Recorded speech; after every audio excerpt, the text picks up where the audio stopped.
ছাগলের খামারে যে ভুল আমরা সবাই করে থাকি, তার প্রথম ভুল ছাগলে যখন বাচ্চা হয়, তখন বাচ্চা হওয়ার পরে হয়তো ছাগলকে কীটনাশক ওষুধ খাওয়ায় বা ইঞ্জেকশন দিই, কিন্তু ছাগলের যখন বাচ্চার বয়স 15 দিন 1 মাস হয়, তখন কিন্তু ছাগলকে কৃমির ওষুধ খাওয়ায়নি।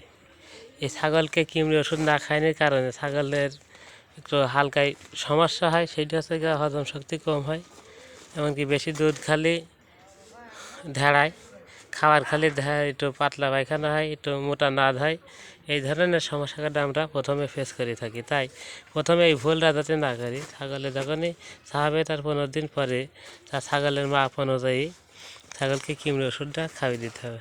তাতে করে ছাগলের যে বাচ্চা হবে, ওই বাচ্চাটা সুস্থ সবল হবে এবং ভালো খাওয়া দাওয়া করবে।